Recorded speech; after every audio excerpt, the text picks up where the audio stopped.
এমন কোনো ডিয়ার নাই যেটা চুই কমপ্লিট করতে পারবে না। বল তোদের কি ডিয়ার? তাহলে এই রাস্তা দিয়ে ফার্স্ট যে ছেলেটা আসবে তাকে হাঁটু গেড়ে বসে তোকে প্রপোজ করতে হবে। ওকে ফাইন, আমি খেলবো। জুই হার মানার মেয়ে না। I love you. আপু আমাকে বলতেছেন? তোমাকে বলতেছি, এত সুন্দর একটা মেয়ে তোমাকে প্রপোজ করলো আর তুমি এইভাবে ইগনোর করতেছো। সুন্দর মেয়ে কোথায়?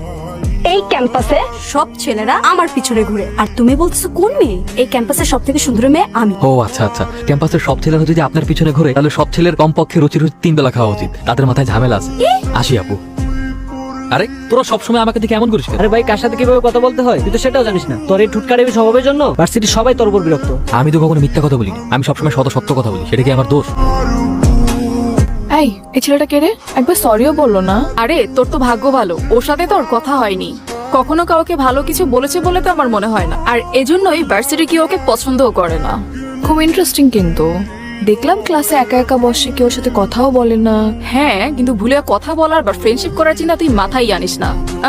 সবাই ওকে ইগনোর করে, তোরও উচিত ওকে ইগনোর করা। আর এমনিতেও আমার মনে হয় না কোনো মেয়ের প্রতি ওর আকর্ষণ আছে বলে। হ্যালো, জি আমি। আমার কলমটা পড়ে গিয়েছে, তো কি হয়েছে? তো উঠিয়ে দিন। আমি কলম উঠাবো? আমাকে কেন উঠাতে হবে? আরো তো অনেকেই আছে, তাই না? ইয়েস স্যার, আমি জানি ক্লাসে অনেক মানুষ, কিন্তু আমি চাই কলমটা আপনি উঠান। ভালো থাকবেন আপু, আসি। এখানে থাকলে হয়তো কলম উঠাতে আমার পড়াশোনা আর হবে না। হ্যাঁ, গাধা নাকি আমি?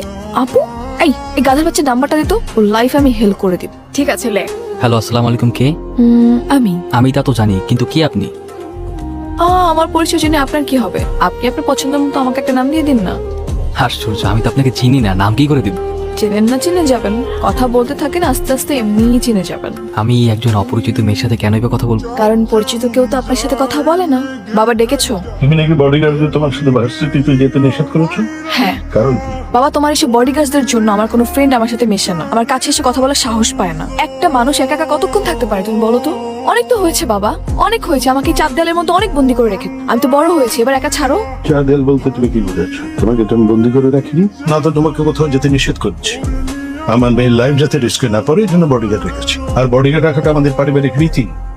কাল থেকে তুমি বডিগার্ড নিয়ে ভার্সিটিতে যাবে, এটা আমাদের পারিবারিক রীতি। কিন্তু বাবা, তোমার এসব বডিগার্ডরা সেদিন একটা লোককে নির্মম ভাবে মেরেছে, বিনা দোষে কারো গায়ে এভাবে হাত তোলা রাইটস কারো নেই বাবা। বিনা কারণে ওকে শাস্তি দেওয়াটা যথেষ্ট লজিক্যাল ছিল। একটা রাস্তা খেয়ে আমার মেয়েকে প্রপোজ করবে, ওকে মেরে যে হাত পা ভেঙে দেয়নি, এটা ওর কপাল। হ্যাঁ, ঠিক এই কারণে তোমার বডিগার্ডদেরকে আমার সাথে যেতে নিষেধ করেছি। আর তোমাকে বলে দিচ্ছি, তুমি যদি আমাকে পাঠাও ওদেরকে আমার সাথে, তাহলে কিন্তু ভার্সিটিতে জব অফ করে দিব, নিজেকে চার দেয়ালের মধ্যে বন্দি করে ফেলবো। অনেক হয়েছে বাবা, আর কত? তোমার এসব অ্যারোগেন্ট বিহেভিয়ার আমি নিতে পারতেছি না। আমি তো একটা মানুষ, আমাকে একটা ছাড়ো প্লিজ, ভালো লাগে না আমার এইসব।